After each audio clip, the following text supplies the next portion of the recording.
দর্শক, রাজধানীর ever care হাসপাতালের সামনে অশ্রুসিক্ত মানুষের ভিড়। যেমনটা বলছিলাম যে খালেদা জিয়া কিন্তু আজ মঙ্গলবার সকাল 6টায় রাজধানীর এভার কেয়ার হাসপাতালে চিকিৎসাধীন অবস্থায় ইন্তেকাল করেন।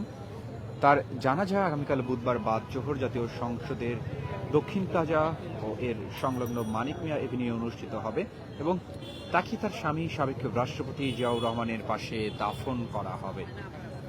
খালেদা জিয়ার মৃত্যুর সংবাদ ছড়িয়ে পড়তেই এভার কেয়ার হাসপাতালের সামনে শোকাহত মানুষ কিন্তু ভিড় করতে থাকেন।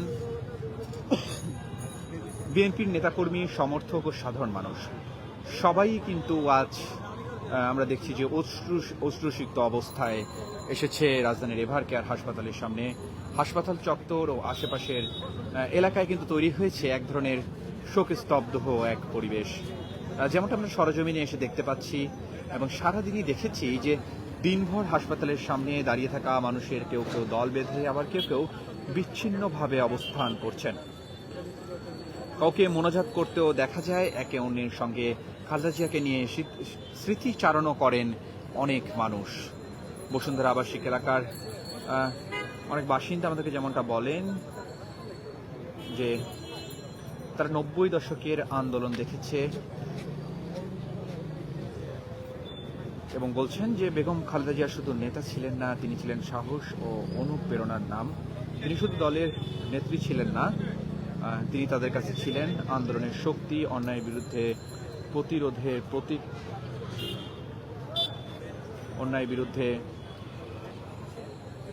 প্রতীক।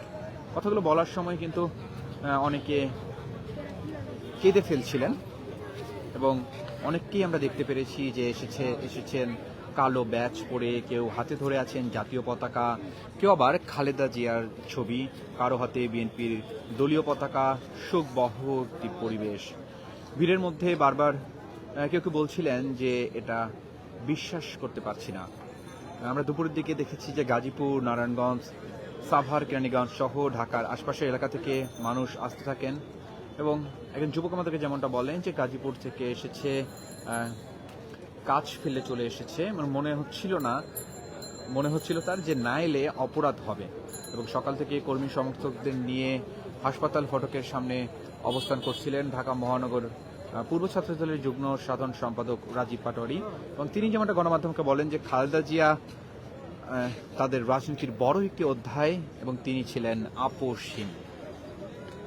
এবং হাসপাতালে আসা অনেকেই খালেদা জিয়াকে নিয়ে স্মৃতিচারণ করেছিলেন। কেউ বলছিলেন যে আন্দোলনের দিনের কথা, কেউ বলছিলেন কারাবাসের সময়ে তার দৃঢ়তার গল্প। মধ্যবয়সী একজন আমাদেরকে যেমনটা বলেন যে অনেকে নির্যাতন, অসুস্থতা কিছুই তাকে ভাঙতে পারেনি। তিনি মানুষকে আর সেই মানুষটাকে দেখতে পাবো না, এটা মানতে কষ্ট হচ্ছে। এবং সেই সাথে আপনাদেরকে জানিয়ে রাখতে চাই যে বেলা বাড়ার সঙ্গে সঙ্গে কিন্তু হাসপাতালের সামনে ভিড় বাড়তে থাকে। শৃঙ্খলা বজায় রাখতে আইন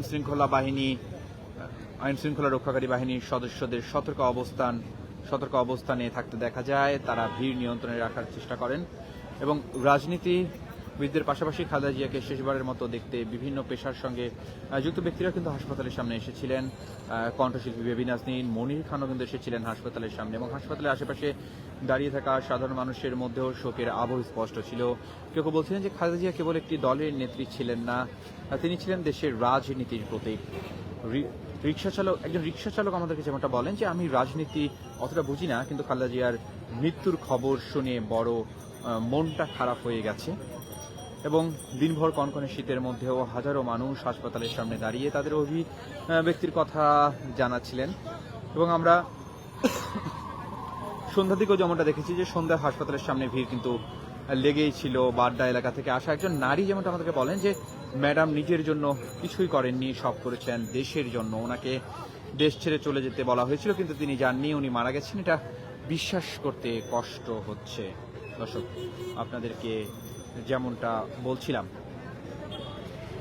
যে বেগম খালেদা জিয়ার মৃত্যুর খবর শোনার পরপরই কিন্তু সকাল থেকে আমরা দেখতে পাচ্ছি যে অসংখ্য মানুষ এভার কেয়ারের সামনে ভিড় করছে। এবং সেই সাথে আপনাদেরকে জানিয়ে রাখতে চাই যে বিএনপির মহাসচিব মির্জা ফখরুল ইসলাম আলমগীরের ফেসবুক পেজের প্রোফাইল পিকচার কিন্তু এখনও কালো। এই শোক দলীয় চেয়ারপারসন খালেদা জিয়ার জন্য। তার মতো অনেকেই কিন্তু তাদের প্রোফাইল পিকচার কালো করে শোক জানাচ্ছেন খালেদা জিয়ার জন্য, স্মরণ করছেন দেশের গণতন্ত্র ফিরিয়ে আনতে তার অবদান। এবং 3বারের প্রধানমন্ত্রী 41 বছর ধরে বিএনপিকে নেতৃত্ব দেওয়ার পাশাপাশি গণতন্ত্রের লড়াই কিন্তু চালিয়ে যাওয়া খালেদা জিয়ার জীবনাবসান ঘটে আজ সকালে। এবং তার মৃত্যুতে দেশে দলমত নির্বিশেষে সবাই কিন্তু এখন শোকাতুর। বিদেশি রাষ্ট্রনেতারাও কিন্তু শোক জানাচ্ছেন। খালেদা জিয়ার ছেলে তারেক রহমান সকালে মায়ের মৃত্যুর খবর জানিয়ে ফেসবুক পোস্ট দিলে শোকাকুল হয়ে পড়ে বিএনপির অগণিত নেতা, কর্মী, সমর্থক। তিনি লেখেন যে আমার মা বিএনপি চেয়ারপারসন বেগম খালেদা জিয়ার সর্বশক্তিমান, আল্লাহর ডাকে সাড়া দিয়ে আজ আমাদের ছেড়ে চলে গেছেন, ইন্না লিল্লাহি ওয়া ইন্না ইলাইহি রাজিউন। এবং তার সেই পোস্ট এরই মধ্যে কিন্তু 3 লাখেরও বেশি মন্তব্য জমা হয়েছে, যেখানে খালেদা জিয়ার জন্য শোক প্রকাশ করা হয়। মহাকালের সমাপ্তি ঘোষণা করে বিএনপির মিডিয়া সেল তাদের ফেসবুক পেজেও কিন্তু খালেদা জিয়ার মৃত্যুর কথা জানিয়ে পোস্ট দেওয়ার পর খবরটি দ্রুত ছড়িয়ে পড়ে সামাজিক যোগাযোগ মাধ্যমে এবং 12 ঘন্টায় 21,000-এর বেশি মন্তব্য জমা হয় সেই পোস্টের নিচে। এবং বর্তমানে রাজধানীর এভার কেয়ার হাসপাতালের সামনে আপনাদেরকে বর্তমান চিত্র দেখানোর চেষ্টা করছিলাম, যে অসংখ্য মানুষ কিন্তু এখনও ভিড় করছে রাজধানীর এভার কেয়ার হাসপাতালের সামনে এবং দূর দূরান্ত থেকে ছুটে আসছেন এই এভার কেয়ার হাসপাতালের সামনে। এবং আপনাদেরকে কিন্তু সেই চিত্রই দেখানোর চেষ্টা করছি। এবং আপনাদেরকে যদি আইন শৃঙ্খলা বাহিনীর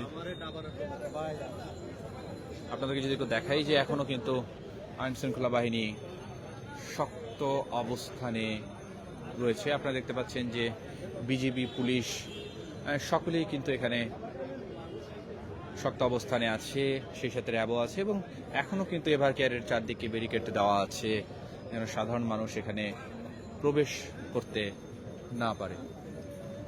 এবং আপনাদেরকে রাজধানীর এভার কেয়ার হাসপাতালের সামনে থেকে সর্বশেষ চিত্রটি দেখানোর চেষ্টা করছিলাম। ডেইলি সানে আপনাদের সাথে সরাসরি যুক্ত আছি আমি আরমান আলী। এবং আপনারা দেখছেন যে এখানে এখনো কিন্তু অসংখ্য নেতাকর্মী ভিড় করছে। এবং আমরা যদি একটু সারা বিশ্ববাসী আজকে তার প্রমাণ দিয়েছেন।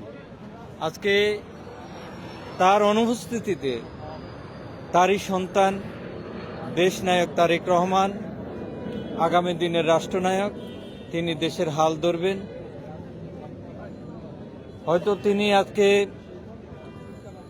দুঃখে কষ্টে মোহমান হয়ে আছেন, যেহেতু তিনি অবুঝ থাকাকালীন অবস্থায় তার বাবাকে হারিয়েছেন। জিয়াউর রহমান, যিনি রাখাল রাজা ছিলেন, এদেশের স্বাধীনতা সার্বভৌমত্বের জন্য লড়াই করে দেশ স্বাধীন করেছেন, এদেশের গণতন্ত্র ফিরিয়ে এনেছেন, দেশের সার্বভৌমত্ব এবং দেশের অর্থনৈতিক চাকা সচল করার জন্য তিনি আপ্রাণ চেষ্টা করেছেন। সেই অবস্থায় জনাব তারেক রহমান বাবা হারালেন। দীর্ঘ 17 বছর আগেই তাকে নির্বাসনে যেতে হলো।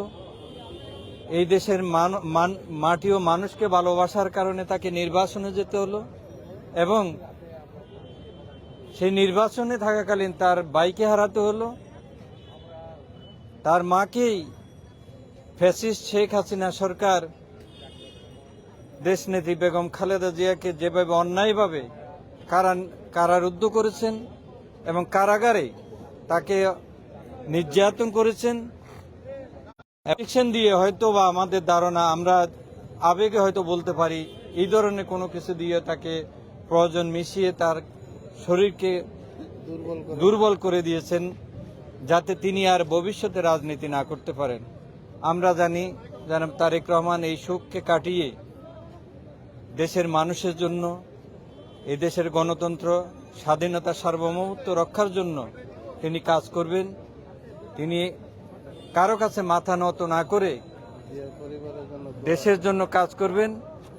আমি দেশ এবং দেশবাসীর কাছে দোয়া চাইব, সবাই যেন জিয়া পরিবারের পাশে দাঁড়ান এবং জিয়া পরিবারের জন্য দোয়া করেন এবং আগামী নির্বাচনে যেন বিএনপিকে ভোট দিয়ে দেশের মানুষের সেবা করার সুযোগ দেন। বিগত সময়ে বেগম জিয়ার চিকিৎসা নিয়ে কি আপনাদের কোনো অভিযোগ আছে? আপনারা জানেন বেগম জিয়াকে যেদিন অ্যারেস্ট করা হলো অন্যায়ভাবে, যে 2 কোটি টাকা উনি কি করেছেন বলছেন, এতিমের টাকা মেরে খেয়েছেন, অথচ সেই 2 কোটি টাকা এক ব্যাংক থেকে অন্য ব্যাংকে গেছে, সেই টাকা 2 কোটি টাকা 8 কোটি টাকা হয়েছে। অথচ এই জালিম সরকার শেখ হাসিনা অন্যায়ভাবে ওনাকে যেদিন জেলে নিয়ে যাচ্ছেন, উনি সুস্থ সবলভাবে উনি হেঁটে গিয়েছেন, আমরা তখন সেই মিছিলে ছিলাম, কিন্তু আমরা দেখেছি উনি যে সুস্থভাবে একজন মানুষ জেলখানায় ওনাকে নিয়ে গেছে। জেলখানায় যাওয়ার পরে ওনাকে যেভাবে রাখা হয়েছে, একের পর এক ওনার প্রতি জুলুম করা হয়েছে, আমরা মনে করি ওনাকে ওই শেখ হাসিনা যেভাবে আরাফাত রহমান কোকোকে হত্যা করেছেন, আমাদের দাবিও সেই শেখ হাসিনা বেগম খালেদা জিয়াকে হত্যার দায়ে তাকেও আসামি করতে হবে। তাকে যেভাবে চিকিৎসা দেওয়া হয় নাই, তার প্রয়োজনে চিকিৎসা দেওয়া হয় নাই, প্রয়োজনে উনি দেশের বাইরে যেতে চেয়েছেন, যেতে দেওয়া হয়নি। কেননা যে হয়তো দেশের বাইরে গেলে তার শরীরে যদি অন্য কোনো কিছু থাকে, এটা প্রমাণিত হতে পারে, যার জন্য তাকে দেশের বাইরে যেতে দেওয়া হয়নি। আমরা বারবার আন্দোলন করছি তাকে বিদেশে যেতে দেওয়া হোক, তাকে সুস্থ করার জন্য যা যা প্রয়োজন সেটা করতে দেওয়া হোক, কিন্তু তাকে সেটা করতে দেওয়া হয়নি। আজকে দেশবাসী, আজকে কোথায় সেই শেখ হাসিনা, কোথায় সেই জুলুম, কোথায় সেই অত্যাচারী? আল্লাহ কাউকে ছেড়ে দেন না, সেটার প্রমাণ 5 তারিখে দেশের মানুষ করেছে, দিয়েছে, দেখেছে। এবং আজকে বেগম জিয়ার প্রতি যেভাবে মানুষ দুর্বল, যেভাবে মানুষ অতিষ্ঠ হয়ে সারা বাংলাদেশের মানুষ কান্নাকাটি করছে, আর শেখ হাসিনার প্রতি মানুষ ঘৃণা করছে, এটাই তার প্রমাণ। আজকে আমরা তো দেখলাম শেখ হাসিনা শোক বার্তা দিয়েছেন, এটা নিয়ে আপনাদের মন্তব্য? আপনি একটা কথা বলেছেন যে শেখ হাসিনা শোক বার্তা দিয়েছেন, আমরা সেটা ফেসবুকে দেখেছি, এবং তার সন্তান জয়ও এটার জন্য শোক বার্তা দিয়েছেন। মানুষকে হত্যা করে তাকে শোক বার্তা দিয়ে আর কি লাভ হলো, কি লাভ হবে? আপনি গাছ কেটে যদি গোড়ায় পানি ডালেন, আগায় পানি ডালেন, তাহলে সেই গাছ তো আর টিকবে না। আপনি খালেদা জিয়াকে যে অপমান করেছেন, অসম্মান করেছেন, এই জাতি তাকে যেভাবে সম্মান দিয়েছে, আল্লাহ তাকে যেভাবে সম্মান দিয়েছে, সেটা নজির সারা দুনিয়া দেখেছে। আমার আপনার কাছে লাস্ট একটা কোশ্চেন আছে, সেটা হচ্ছে এই মুহূর্তে তারেক রহমানের নিরাপত্তা নিয়ে আপনারা কোনো শঙ্কিত কিনা? অবশ্যই আমরা তার নিরাপত্তার জন্য শঙ্কিত, কারণ এদেশে অনেক কিছু অঘটন ঘটছে। যেমন আপনারা দেখলেন কিছুদিন আগে হাদিকে হত্যা করা হয়েছে। কে বা কারা হত্যা করেছে, ইচ্ছা করলে যে কোনো মুহূর্তে এটা প্রকাশ করতে পারত, আসামিকে ধরতে পারত, কিন্তু তাকে ধরা হয়নি। আমরা যাতে তারেক রহমানই একমাত্র সম্বল বাংলাদেশকে আবার ঘুরে দাঁড়ানোর জন্য, নেতৃত্ব দেওয়ার জন্য একমাত্র বাংলাদেশে একজনই ব্যক্তি আছেন, সেটা হচ্ছে তারেক রহমান। যেহেতু বেগম জিয়া এখন আর নেই, আমাদের দেশনেত্রী এখন আর নেই, তার অনুপস্থিতিতে তারেক রহমানই বাংলাদেশকে নেতৃত্ব দেওয়ার মতো একজনই ব্যক্তি, তিনি হচ্ছেন তারেক রহমান। সুতরাং তারেক রহমানের কে নিয়ে আমরা আশঙ্কায় আছি, তার নিরাপত্তা নিয়ে আমরা আশঙ্কায় আছি, কারণ ভারত সহ আন্তর্জাতিক ষড়যন্ত্র এখানে কাজ করছে, বাংলাদেশের ভিতরে ষড়যন্ত্র কাজ করছে। আমরা দেখতে পাচ্ছি যে জামাত শিবির সহ অনেকেই এই তারেক রহমানের এই নেতৃত্বকে মেনে নিতে চাচ্ছে না, এখনো নিতে চায় না। আমরা তাদের প্রতি উদার আহ্বান জানাবো, আসুন একসাথে কাজ করে এই দেশকে উন্নয়নের শিখরে নিয়ে যাই। এই দেশটা আমাদের দেশটাকে আমরাই গড়ে তুলতে হবে। সুতরাং আর হানাহানি না করে নিজেদের অস্তিত্ব টিকিয়ে রাখার জন্য, বাংলাদেশকে সারা বিশ্বের কাছে উন্নত একটি রাষ্ট্র হিসেবে গঠন করার জন্য তারেক রহমান এসেই যে কথাটি বলেছেন, আই হ্যাভ এ প্ল্যান, ওনার যেই প্ল্যান আছে সেই প্ল্যানটাকে আমরা কাজে লাগাই এবং দেশটাকে সমৃদ্ধশালী করি, দেশকে উন্নয়নের শিখরে তুলে নিয়ে যায়। এই বলে আমি দেশের মানুষের কাছে আহ্বান রাখব, আমাদের নির্বাচন অতি নিকটে। সেই নির্বাচনে বাংলাদেশকে যদি আপনারা সমৃদ্ধশালী দেখতে চান, যদি আপনারা দেশকে নিজের মাতৃভূমি হিসেবে দেখতে চান, যদি জঙ্গি মুক্ত দেখতে চান, সন্ত্রাস মুক্ত দেখতে চান, তাহলে দানের শীষে ভোট দিয়ে বিএনপিকে জয়যুক্ত করে এদেশের মানুষের সেবা করার সুযোগ দিবেন, তারেক রহমানকে এদেশের নেতৃত্ব দেওয়ার সুযোগ দিবেন। আপনার পরিচয়টা যদি একটু বলতেন। সরি, আপনার পরিচয়টা যদি একটু বলতেন। দর্শক, যেমনটা দেখছিলেন যে একজন কিন্তু খালেদা জিয়াকে নিয়ে তার আবেগ ঘন অনুভূতির কথা কিন্তু শেয়ার করছিলেন। এবং আপনাদেরকে যেমনটা বলছিলাম যে আজ কিন্তু সারা দেশে যেমনটা শোকের কালো মেঘ নেমে এসেছে, তেমন কিন্তু এভার কেয়ারের সামনেও আমরা সকাল থেকে দেখতে পাচ্ছি যে অসংখ্য মানুষ কিন্তু মর্মাহতভাবে এখানে এসে দাঁড়িয়ে প্রার্থনা করছে বেগম খালেদা জিয়ার উদ্দেশ্যে। এবং সেই সাথে অনেক মানুষই কিন্তু এখানে কান্না করেছে।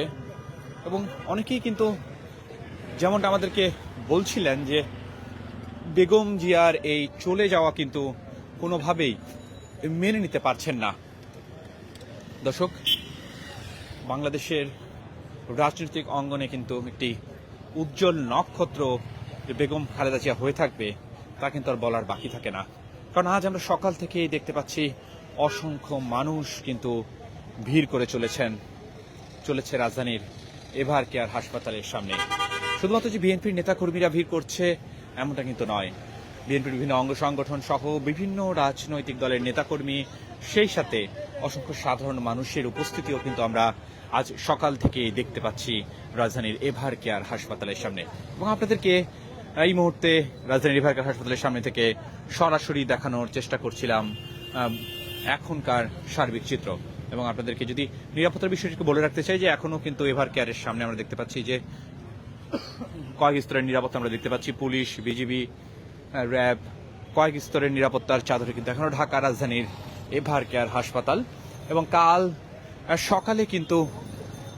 সকালের দিকে কিন্তু বেগম খালেদা জিয়ার মরদেহ এভার কেয়ার থেকে বের করা হবে। এবং যে পথে নিয়ে যাওয়া হবে সেটা একটু আপনাদেরকে জানিয়ে রাখি যে প্রথমে এভার কেয়ার থেকে 300 ফিট হয়ে 36 জুলাই এক্সপ্রেস হয়ে কুড়িল থেকে তারপর নাভাল হেডকোয়ার্টার এবং তারপর কিন্তু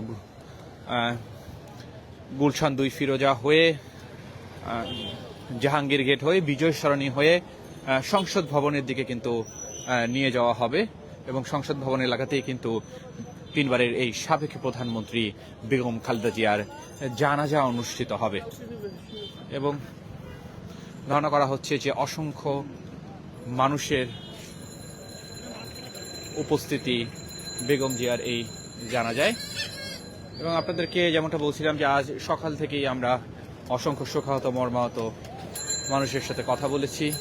এবং বেশিরভাগ মানুষ কিন্তু আমাদেরকে যেমনটা বলেছেন যে তারা কিন্তু এখনো মেনে নিতে পারছেন না বেগম খালেদা জিয়ার এই চলে যাওয়া।